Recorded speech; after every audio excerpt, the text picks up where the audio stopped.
Sexo animal. Liberdade total.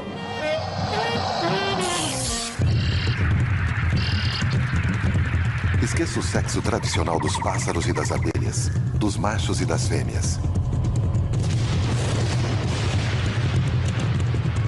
Estamos prestes a penetrar no dinâmico e altamente criticado mundo dos aventureiros sexuais. Um mundo habitado por animais com gostos bestiais e lascivos, com preferências incomuns, impensáveis e inimagináveis. O extraordinário mundo do sexo bizarro, do sexo sem reprodução e da reprodução sem sexo. Um mundo de transexuais, travestis, assexuados e hermafroditas. Onde a masturbação, a homossexualidade e a liberação sexual são buscadas com vigor. Há criaturas que são livres de gênero, de sexo convencional e até mesmo de sexo. É o mundo sexual bizarro que existe paralelamente ao que estamos acostumados a ver. E parece que nós realmente não estamos sozinhos quando se trata de gozar a liberação sexual. Na verdade, o reino animal tem um repertório sexual muito maior e mais extremo que qualquer cultura humana.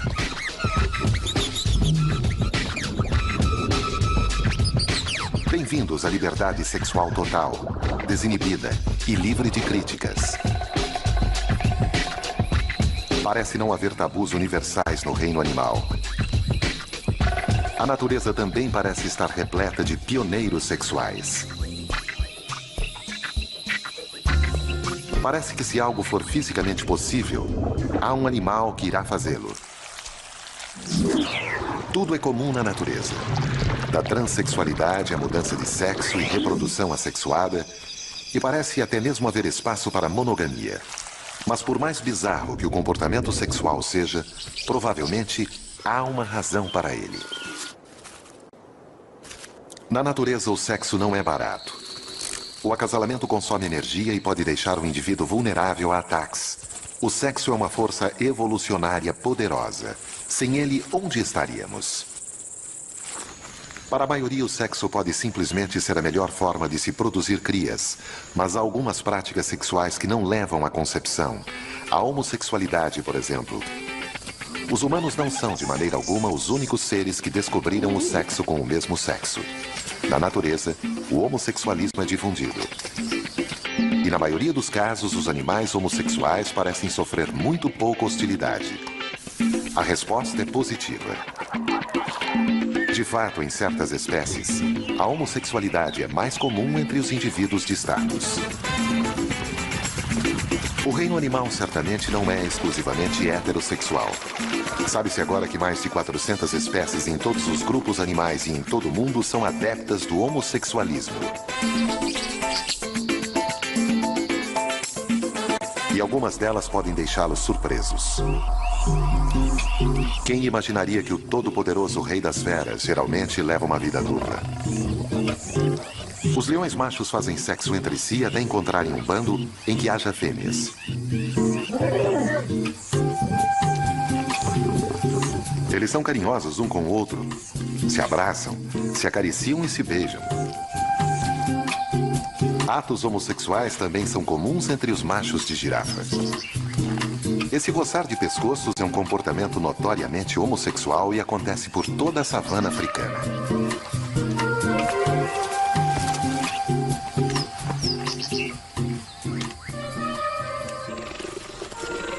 Muitos guepardos machos são adeptos do homossexualismo. Esses comportamentos homossexuais geralmente parecem mais carinhosos e até mesmo mais inventivos que os heterossexuais. Os orangotangos são extremamente habilidosos. Eles conseguem retrair o pênis a fim de criar uma cavidade que possa ser penetrada por outros machos. A penetração anal total ocorre com menos frequência, mas uma das espécies que se especializaram nessa arte foi o macaco rhesus. e o carneiro selvagem das montanhas rochosas. Não são só os machos que fazem sexo com o mesmo sexo. No mundo animal, há muitos casais de fêmeas em uniões duradouras. Nessas parcerias, elas constroem lares e criam filhotes sem ajuda alguma de machos e vivem felizes.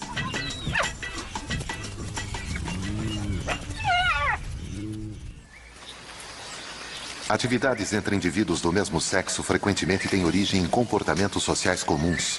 O que começa como simples carinho pode rapidamente se tornar uma troca de carícias mais íntimas e até mesmo um ato sexual completo. E nas espécies que têm mãos e dedos para se pendurarem como o bonobo, é fácil ver como eles ficam excitados.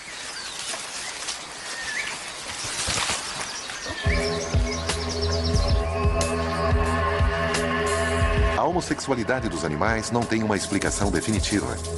Ela pode ser prazerosa, mas com certeza não é reprodutiva. E para a biologia, esse é o problema. Sempre fomos levados a acreditar que a reprodução ou legado genético, chame como quiserem, é o fim supremo da existência biológica. Por que os animais fazem sexo se não pelo propósito de se criar uma nova vida? Qual é o valor evolucionário da homossexualidade? Pode ser para ajudar a perpetuar as espécies, aperfeiçoando as habilidades de acasalamento do indivíduo, ou para regular o crescimento populacional, fornecendo uma válvula de escape sexual não reprodutiva crucial. Além de oferecer um exercício útil, até que a experiência verdadeira aconteça, ela pode até mesmo fornecer uma alternativa valiosa para aqueles que não conseguem encontrar um parceiro do sexo oposto. A homossexualidade não é o único comportamento sexual que não é reprodutivo, ainda há mais. A masturbação, por exemplo. Os animais parecem apreciar o sexo e se o impulso surge, eles se viram quando estão sozinhos. A masturbação pode dar prazer, mas qual a sua verdadeira função? Acredita-se que os machos jovens de Guanamarinha usam-na para chegarem o mais perto possível do orgasmo, para que quando realmente acasalarem, tenham mais chances de deixar seu esperma dentro da fêmea. Mas a masturbação é principalmente uma forma de prazer, e há muitas formas de fazê-la. Os leões usam as patas. Os morcegos vampiros, os pés. As morsas contam com as nadadeiras. E os cervos machos têm satisfação sexual esfregando os chifres nas árvores.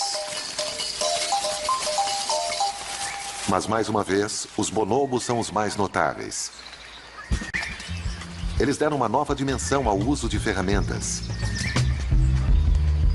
As fêmeas realmente fazem consolos. Galhos cuidadosamente escolhidos são comuns. A saliva fornece o lubrificante. Folhas com talos fortes também são usadas. A ponta é introduzida e o que fica para fora é movido para frente e para trás. A natureza sempre fornece tudo.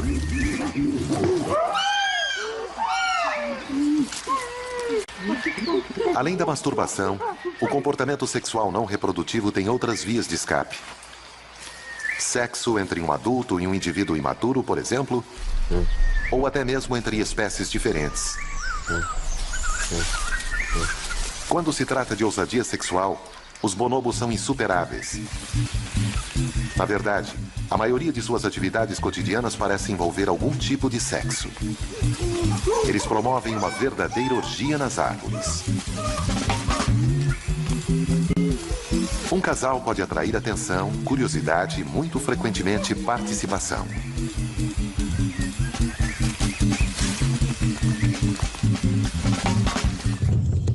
A seguir, vamos mostrar como é possível se reproduzir sem fazer sexo e descobrir como as fêmeas lésbicas de uma espécie de lagarto se reproduzem. Os golfinhos têm muito desejo sexual e gênero não é barreira para eles. As nadadeiras dos golfinhos parecem estimuladores sexuais perfeitos se usadas no lugar certo.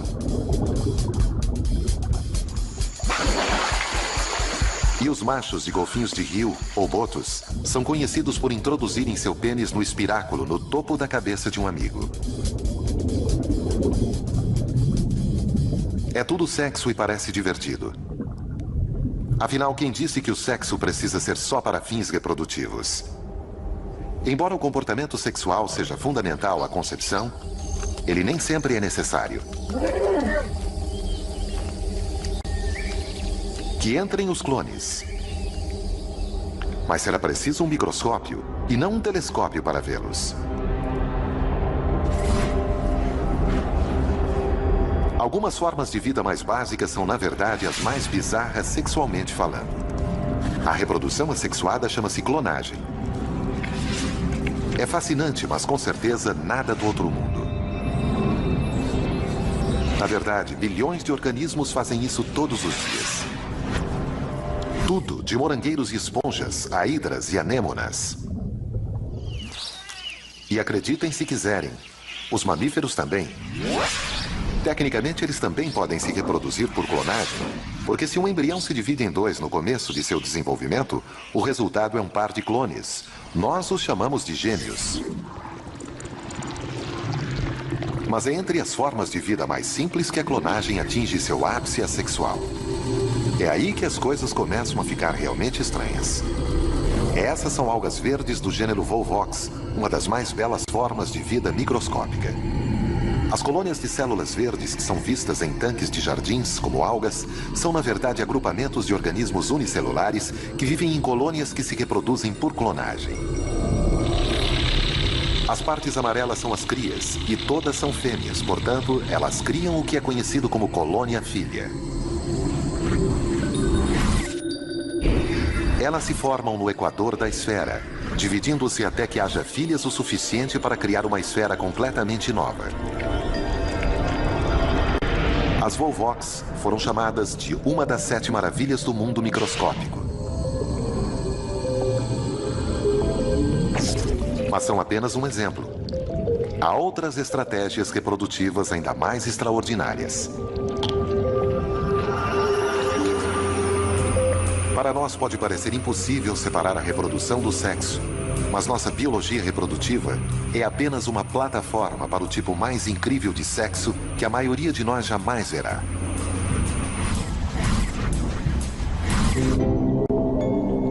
As bactérias estão em toda parte. E a reprodução bacteriana é rompante. As células se dividem em 2 indivíduos geneticamente idênticos, uma nova vida. Esse tipo de crescimento populacional é exponencial. Não tem limitações.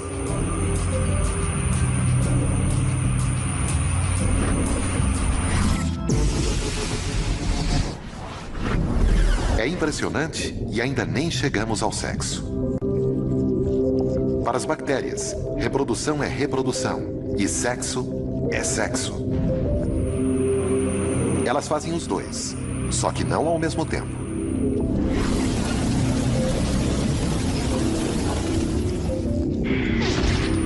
No mundo delas, sexo significa conseguir genes e aumentar a variedade.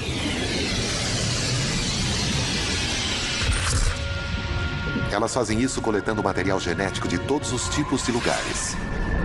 Parte é DNA solto disperso no ambiente ou coletado de vírus que passam.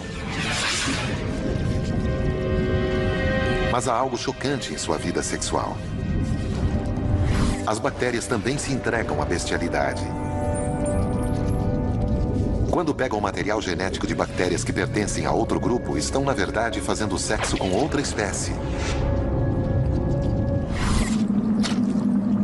Mas apesar de o sexo não estar limitado à reprodução, e de a reprodução nem sempre exigir o sexo, ainda há revelações mais chocantes à frente. Esta, por exemplo, os machos são desnecessários. Acreditem se quiserem, algumas espécies podem se reproduzir sem ele, mas não sem ela. É um fato brutal, mas sexualmente falando, os machos são supérfluos. Basta ver quantas espécies mantêm um número de machos mínimo, apenas o suficiente para terem esperma. Em algumas espécies de lagarto-teiu, o macho foi completamente descartado.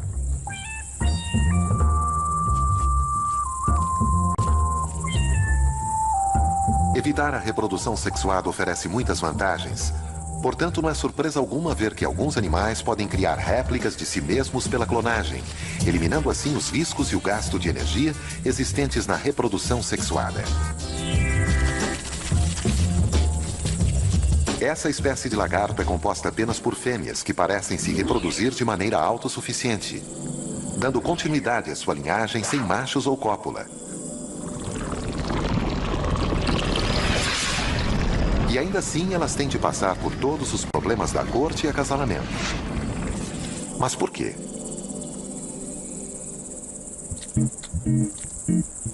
Essas fêmeas ainda precisam encenar o sexo a fim de liberarem hormônios imprescindíveis. Então, elas apenas fazem os movimentos.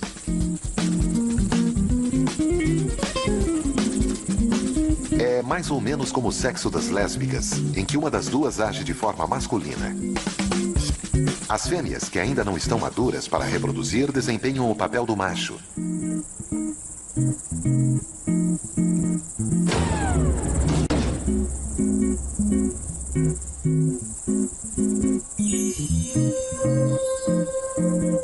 Quando encontram uma fêmea disposta, montam nela e imitam a cópula. Por mais estranho que possa parecer, esse comportamento sexual imitado cumpre um papel biológico crucial.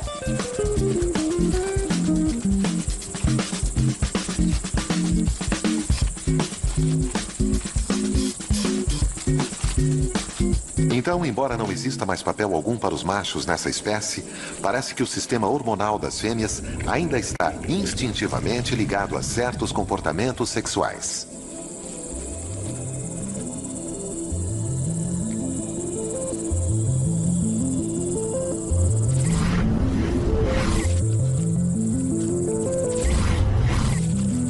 Essa imitação de cópula produz o mesmo resultado que o comportamento sexual produzia antes de esses lagartos deixarem de ser uma espécie que se reproduzia heterossexualmente. Para esses lagartos, a reprodução ainda começa com a estimulação sexual, esfregando a genitália. De fato, o sexo é bastante ativo. A cauda se move de um lado para o outro por baixo da fêmea montada. Então a mandíbula passa rapidamente do pescoço para a pelvis, enquanto as aberturas genitais são mantidas em contato direto. É uma grande preliminar. Na verdade, nenhum papel genético é desempenhado. Uma explicação para esse comportamento é que há um tipo de reciprocidade. Isto é, as fêmeas que são estimuladas e reproduzem, mais tarde devolverão o favor quando também desempenharão o papel masculino, estimulando outras fêmeas que antes fizeram o papel de macho.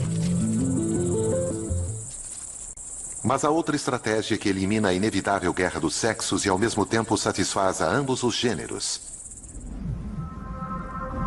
Essa estratégia é usada por seres que aproveitam o melhor dos dois mundos. Os hermafroditas. Bissexuais supremos, eles carregam a bainha para a espada, o yin para o yang, e o fundo do mar é um campo fértil para a ação hermafrodita. Essa é uma lebre do mar. Nome estranho, criatura estranha, hábitos sexuais estranhos. Para nós, talvez, no entanto, as lebres do mar são moluscos e entre eles é muito normal estar em contato com seus lados feminino e masculino ao mesmo tempo. As lebres do mar possuem órgãos genitais completamente funcionais de ambos os sexos. Mas por quê? Que vantagens essa dualidade sexual propicia?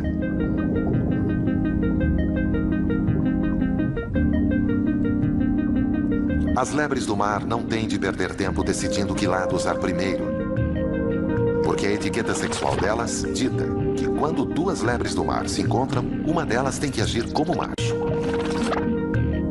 Elas fazem sexo por um tempo e então trocam de lugar, invertendo os papéis de macho e fêmea.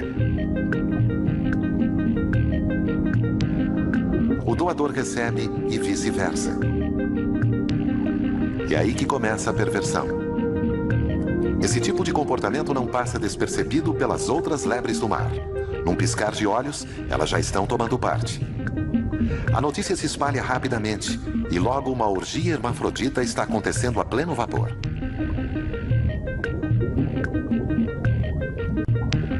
Outras lebres do mar não param de aparecer e de se juntar à festa. E a verdadeira vantagem de se ter os órgãos sexuais de ambos os sexos é apreciada ao máximo. É tudo uma questão de dar e receber. Como o número de participantes é cada vez maior, não há necessidade de inverter papéis. Elas penetram pela frente e são penetradas por trás. Uma corrente sexual de lebres do mar se forma ao fundo do oceano.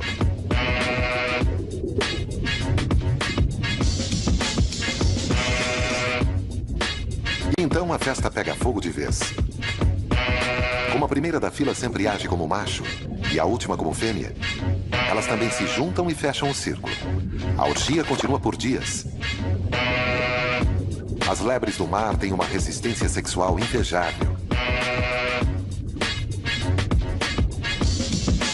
E essa energia sexual é complementada por um nível de fertilidade incrível.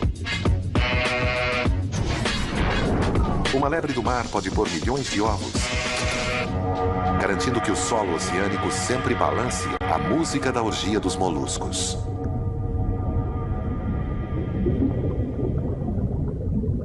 Mas além de aproveitar o melhor dos dois gêneros, quais são as vantagens evolucionárias de um hermafrodita? É básico. Os hermafroditas prosperam devido à recompensa genética, maior número de crias. Mas enquanto as lebres do mar satisfazem seus lados masculino e feminino ao mesmo tempo, alguns hermafroditas são um pouco mais tradicionais. Os caracóis podem não parecer com dínamos sexuais. Para nós, eles não são as criaturas mais interessantes do planeta. Mas sua vida sexual perde em alguns aspectos. Vamos revelar o que parece ser o lado masoquista desse molusco.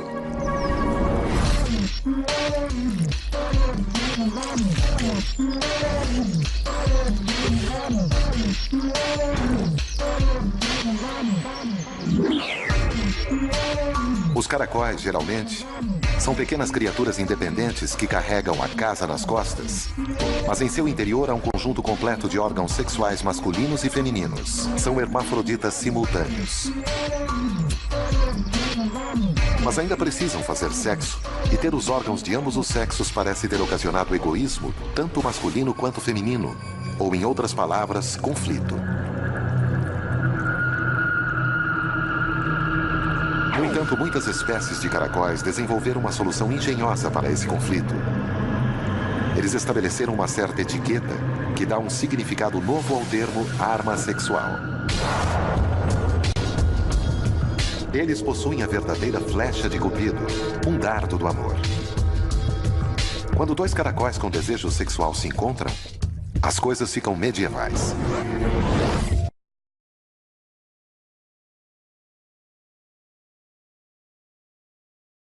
Zoides quanto óvulos, mas é muito mais barato produzir esperma do que óvulos.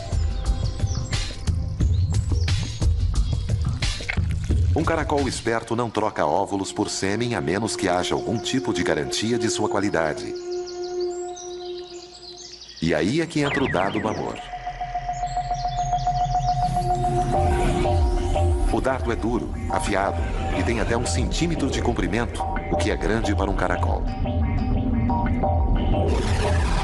De design complicado, espiralados ou com pontas múltiplas para perfurar a pele, eles são feitos de carbonato de cálcio, o principal componente das conchas dos caracóis. Portanto, eles são um sinal de saúde.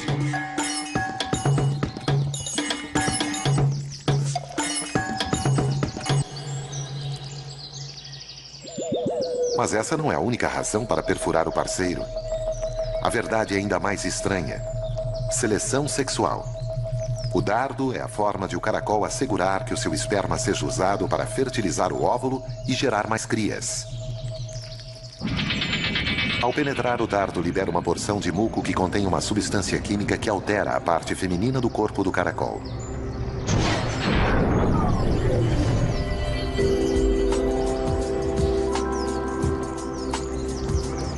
Alargando a passagem para a câmara reprodutiva, ele aumenta as chances de que o esperma que entrar seja guardado para o futuro, em vez de ser enviado diretamente para a câmara digestora de esperma.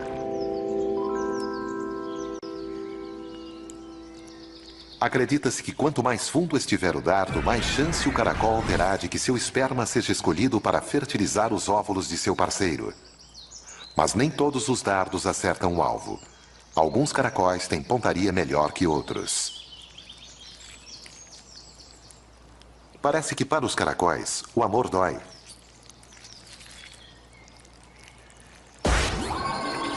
O sexo dos caracóis é obviamente muito lento, porém surpreendentemente sádico. São muitas horas de olhares, esfregações e perfurações.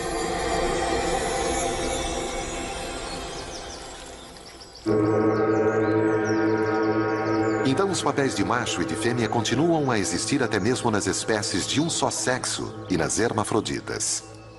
Mas em outras espécies, em que há machos e fêmeas, os papéis sexuais podem às vezes ser invertidos. A seguir assistiremos à orgia das serpentes travestis. E veremos o Nemo da vida real fazer uma mudança de sexo.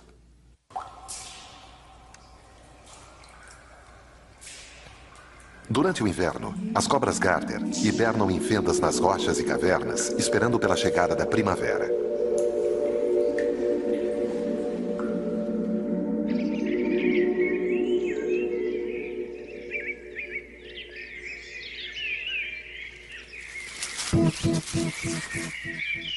Quando isso acontece, elas emergem em números enormes.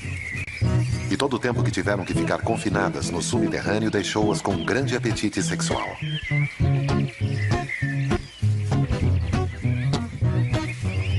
A primavera está no ar.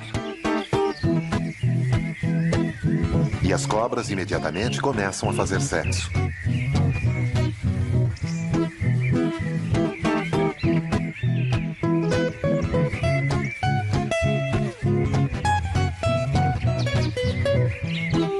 No meio desse bolo de cobras há muitos machos ávidos por sexo em busca de fêmeas, ou seja, usando o olfato para encontrarem cheiros femininos. –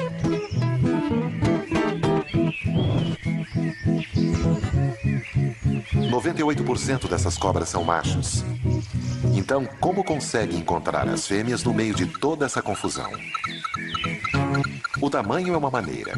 As fêmeas são maiores que os machos.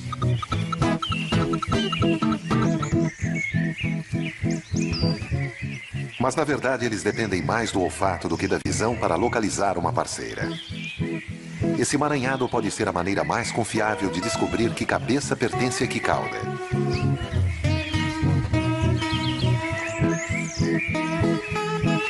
E em meio a esse monte de corpos se contorcendo, eles começam a captar o odor revelador das fêmeas. Quando uma fêmea finalmente é encontrada, ela rapidamente se torna o centro das atenções e logo é soterrada por uma multidão de cobras. Uma centena de machos super excitados tenta fazer sexo com ela. Mas apenas um deles terá essa sorte. No entanto, as aparências, isto é, os cheiros, podem enganar. E a verdade sobre o sexo das cobras Garter é muito chocante.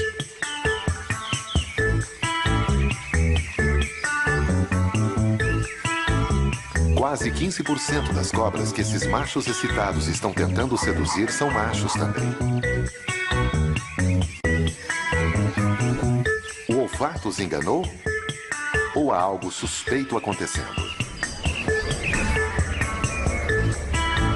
São fêmeas no cheiro somente. Por baixo do perfume forte são todos machos. Essa fraude é uma estratégia sexual inteligente. No caos do acasalamento, o odor feminino que eles exalam desvia a atenção dos machos rivais, levando-os a um beco sem saída. À medida que a excitação aumenta, as coisas ficam mais confusas. Mas o disfarce é tão bom que onde os travestis operam, as fêmeas verdadeiras são ignoradas.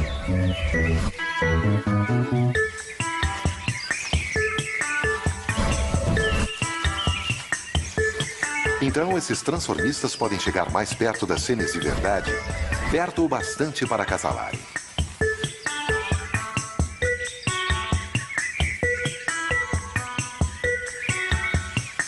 Eles copulam sem parar.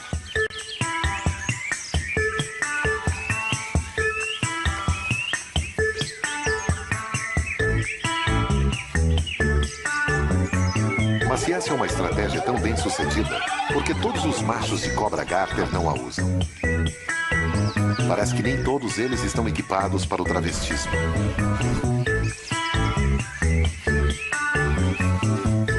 Para manter a ilusão, um travesti é forçado a gastar tempo valioso se defendendo de hordas de machos superexcitados.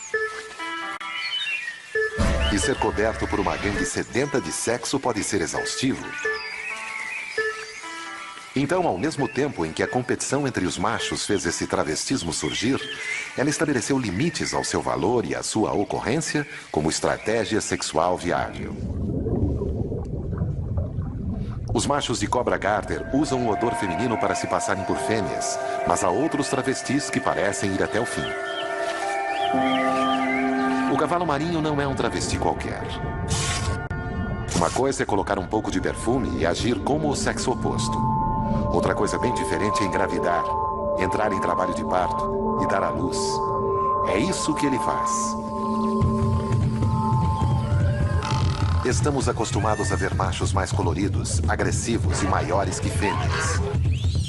Eles geralmente têm essa aparência e essa atitude porque concentram-se totalmente em lutar e competir pela atenção das fêmeas. E o cavalo marinho macho não é diferente. Ele também é altamente competitivo, mas desta vez está competindo para engravidar.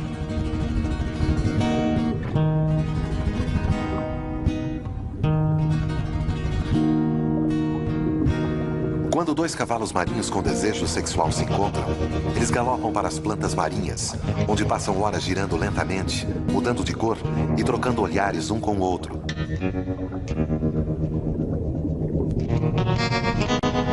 Até esse ponto, é a fêmea quem está carregando os ovos.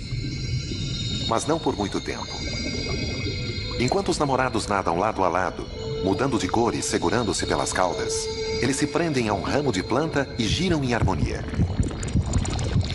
Então o macho bombeia água pela bolsa ventral em seu tronco, que se expande e se abre, mostrando que está vazia.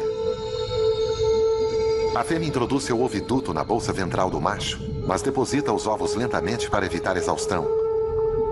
Cerca de 200 ovos são transferidos do tronco dela para a bolsa dele e a cintura dela volta ao normal enquanto a dele aumenta.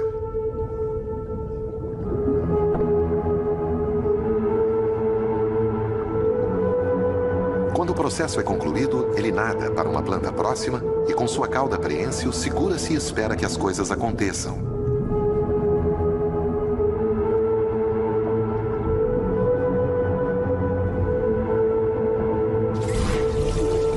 Internamente, a prolactina está começando a circular por seu corpo, o mesmo hormônio responsável pela produção de lesmas grávidas. Mas ele não vai amamentar. Em vez disso, sua bolsa vai fornecer oxigênio. É um tipo de incubadora. Por uma rede de vasos capilares, ele transfere nutrientes que mantêm o interior da bolsa cheio de água salgada para que, quando nasçam, os filhotes estejam totalmente preparados para a vida aquática.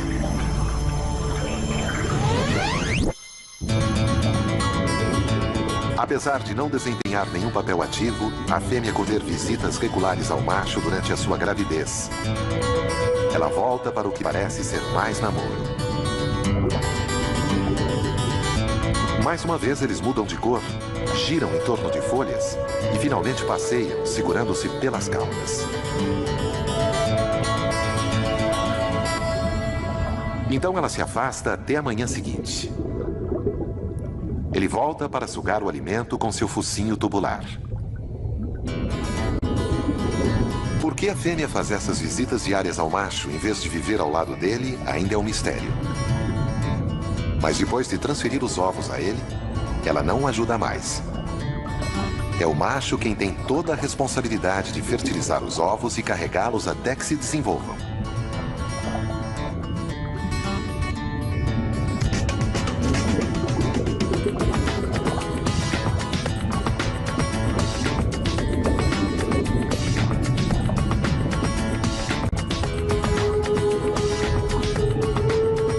Os filhotes de cavalo marinho completamente formados são finalmente liberados às dúzias.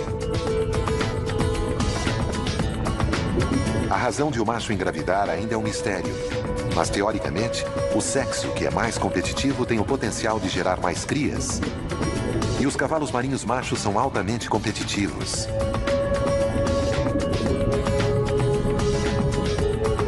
Quando se trata de filhotes, esses machos mães têm um recorde impressionante. Sabe-se que um indivíduo teve mais de 1.500 de uma só vez. Apesar da gravidez, o macho de cavalo marinho, rigorosamente falando, não é um travesti. As fêmeas não dão à luz, portanto, ele não as imita. No entanto, esse extraordinário modo de vida alternativo é uma fascinante imagem invertida do nosso próprio mundo reprodutivo.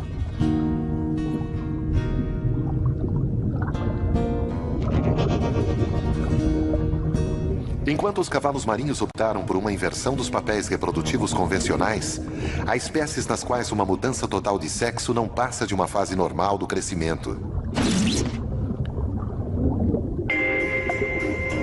Os altamente seguros tentáculos venenosos das anêmonas são o lar dos famosos peixes palhaços.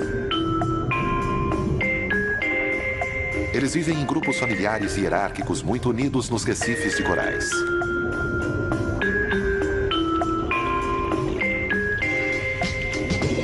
São familiares a mergulhadores, além de ser também astros famosos do cinema.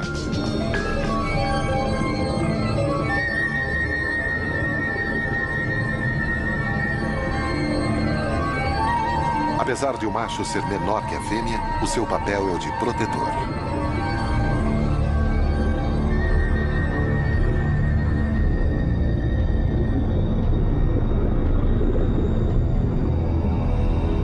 Mas por melhores que sejam as suas habilidades defensivas, ele não pode evitar isso.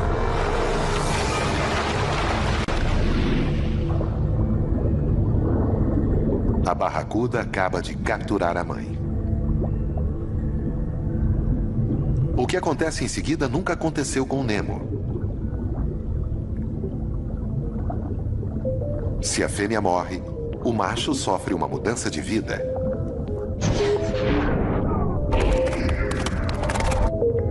Seus órgãos sexuais param de funcionar e células ovarianas anteriormente dormentes dentro de seu corpo começam a produzir ovos.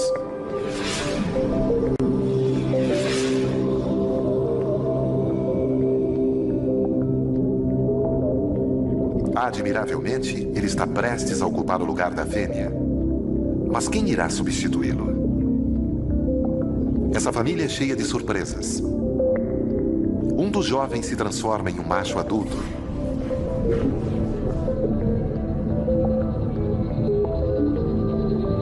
Ele cresce exatamente 20 centímetros. E a mesma coisa acontece com o resto da família.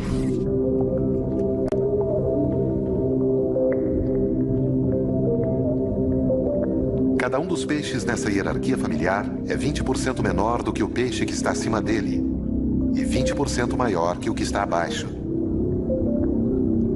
Portanto, com uma vaga no topo da hierarquia, cada um subirá um degrau na escala dos peixes palhaços. Mas se algum ultrapassar os 20%, será imediatamente expulso da anêmona.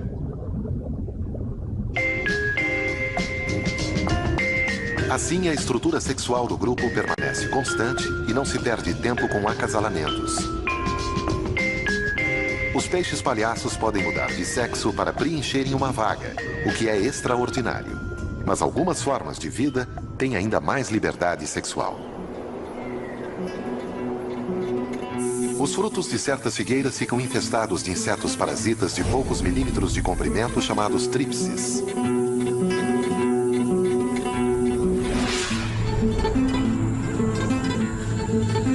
Eles põem seus ovos na árvore, que embora sejam minúsculos, são grandes o bastante para suprirem toda uma família. A de um outro parasita chamado ácaro predador de ovos de tripses.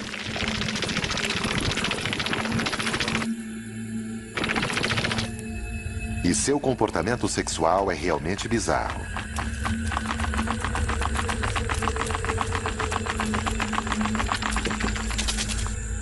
Quando uma fêmea de ácaro prenhe e encontra um ovo, prende-se à sua casca e ingere o seu conteúdo.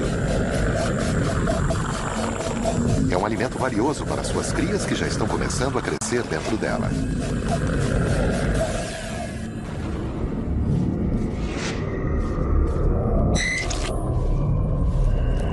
primeiro a eclodir é o macho. E é aí que as coisas começam a ficar realmente estranhas. Dentro do útero da mãe, ele insemina todas as irmãs.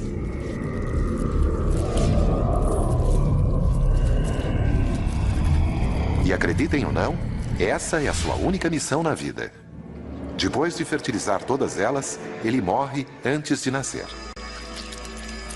Depois dessa experiência sexual prematura, as irmãs dele, ao contrário dos insetos normais, não eclodem como larvas. Elas começam a devorar o estômago da mãe, emergindo para encontrarem um ovo de tríplice para si. E o processo começa novamente. O incesto normalmente cria problemas, porque os genes recessivos deixam as crias vulneráveis a doenças. Então, como insetos como esses ácaros conseguem sobreviver? Devido ao seu fantástico sistema genético que não possui genes recessivos.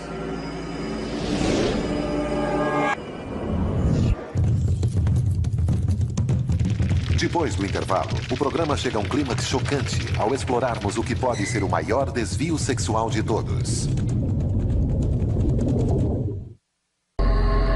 Na natureza, vimos que não há regras que limitem os sexos a machos e fêmeas, ou que predeterminem seus papéis sexuais.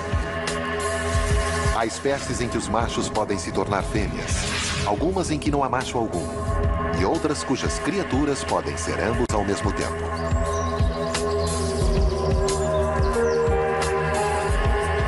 A natureza também está cheia de atividade sexual, até mesmo quando a reprodução é impossível. Homossexualidade, masturbação, sexo fora do cio e com animais imaturos.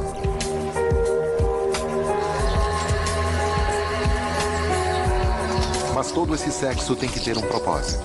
A maioria dos animais tem de economizar energia para comer, se reproduzir e sobreviver. Parece que até mesmo o sexo mais bizarro tem de beneficiar as criaturas envolvidas. Mas em toda essa gama de práticas sexuais eróticas, há uma que é certamente incomum: a monogamia. Como forma de acasalamento, a monogamia é tão rara que alguns cientistas se perguntam se ela é realmente possível, ou se não poderia ser o único verdadeiro desvio sexual. Houve uma época em que os biólogos acreditavam que muitas criaturas viviam a aventura conjugal. Mas então vieram os anos 80.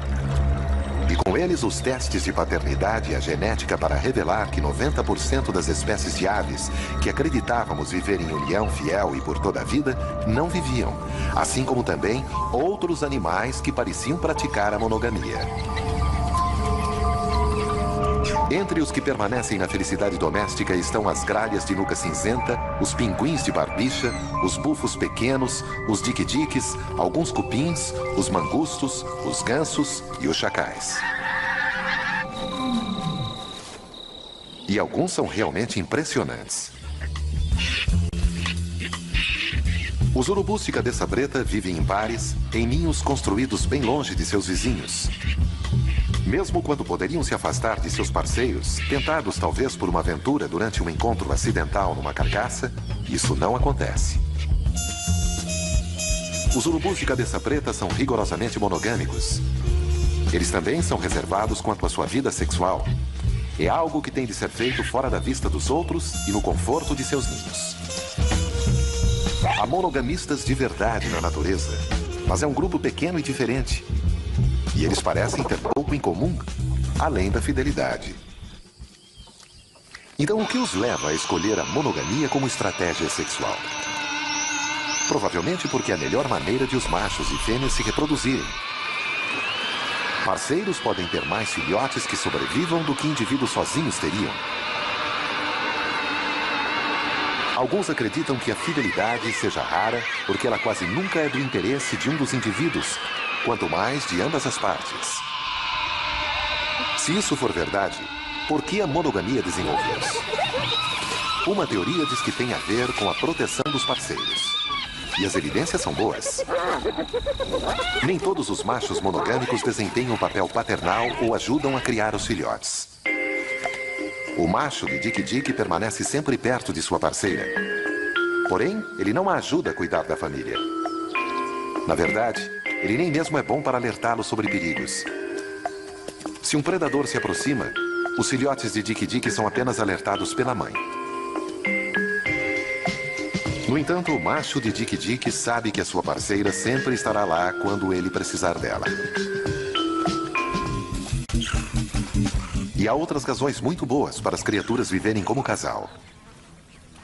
Para manter alguém em uma relação, não há nada como a perspectiva de destruição mútua garantida. Em muitas espécies de calaus, o macho e a fêmea dependem completamente um do outro para que suas crias e seus genes sobrevivam.